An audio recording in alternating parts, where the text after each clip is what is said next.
we were trying to figure out school and still trying to figure out school for our oldest. He's 3.5, so we have some time, but we looked locally. There's no perfect option. And then we're like, well, everyone kept saying, well, nothing's going to be perfect. And for Mhm. me, that's so frustrating because I'm like, sure, it's not going to be perfect on paper, but it can be perfect for him and Mhm. what he needs for it to to thrive. Mhm. And it'll be like one school is too politically involved and one school is maybe too religious for me. And one Mhm. school has zero technology, which I'd love to get into, especially with synthesis, Mhm. because now there's almost this opposing energy, which is all screens are bad, Mhm. all technology is bad. We're training the kids from a very early age to think that it's rotting their brain and they need to just be playing with wooden toys. And I don't think that Mhm. that's the answer either. Mhm. And I Mhm. would imagine that's probably the camp that you fall in. Yep. So do you get a lot of pushback with the synthesis model because it's like gamified learning and you obviously are embracing technology instead of pushing it away?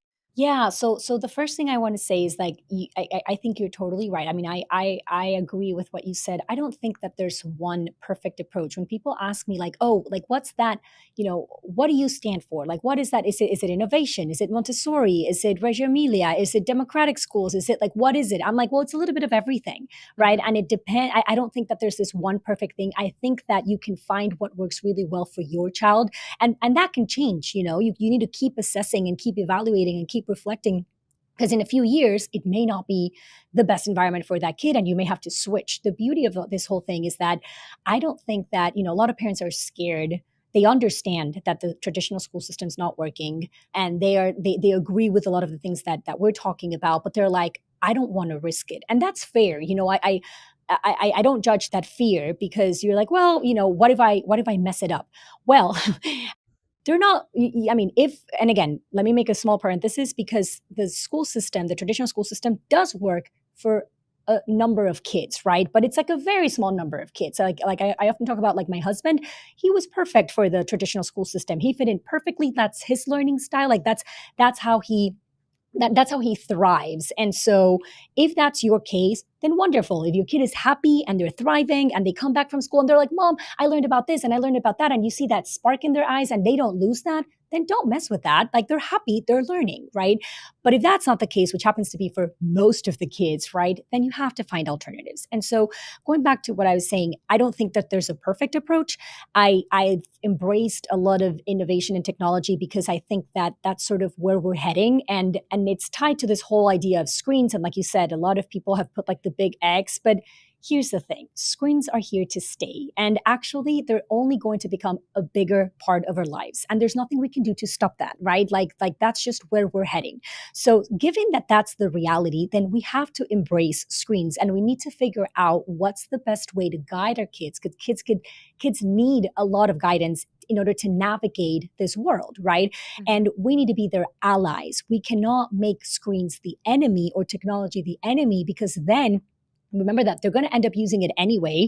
They're not always going to be under your guard, and if you don't teach them about how to properly use these things, and how to put the proper limits, and Yep. how to think about this, and how to develop that self-control, which a lot of adults, and I include myself in the fact, sometimes we don't even have. You don't know when to stop scrolling, and these are all things that you need to teach them and you need to model from them, and we ourselves have to learn. But if they don't have that, they're going to figure it out themselves, and I feel like that's a recipe for disaster, right? I feel like they definitely need a lot of guidance. And so making this world the enemy, or trying to like cover it with your hands, is not the right way to approach it, because it will eventually come out and they're going to be using screens. And so it is our job to help them since they're young. And of course, there's ways to do this, and there are parameters, and there's certain ages. Like, I'm not exposing my kids to screens yet because he doesn't need to, right? And so the more I can delay them, the better. But then it will get to a point where it's like, all right, it's time to start, and we're going to do this together, and it's going to be all within a positive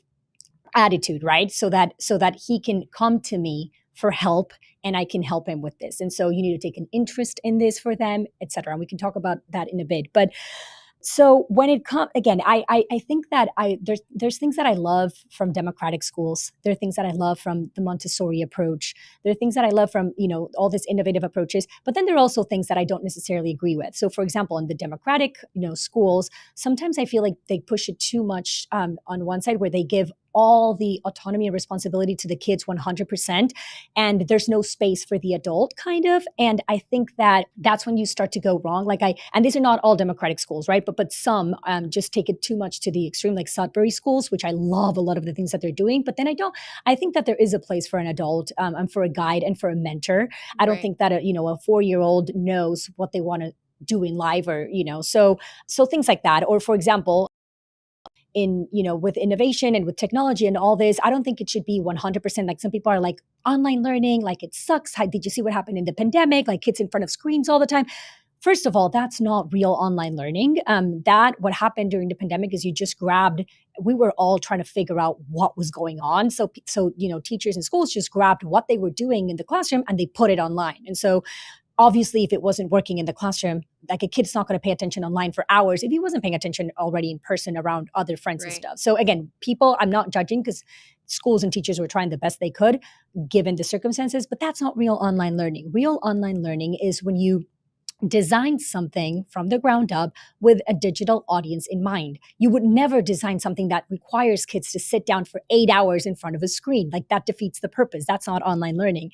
The whole point of online learning is to be able to condense all the learning into maybe an hour a day, so that kids can have the rest of the day to engage in the real world and go play with their friends and do sports and engage in project-based learning and do whatever it is that kids want to do these days. Free play, get bored, whatever. And Mhm. so that's what I'm really optimistic about. That's why I think technology is so powerful, and that's why I'm sort of like rooting on that direction, because I feel like it's the way to restore childhood and give kids Mhm. back all that time that they're spending trapped in these environments that, like I said, go against everything we know about kids and how they develop. And so that's why I'm so optimistic about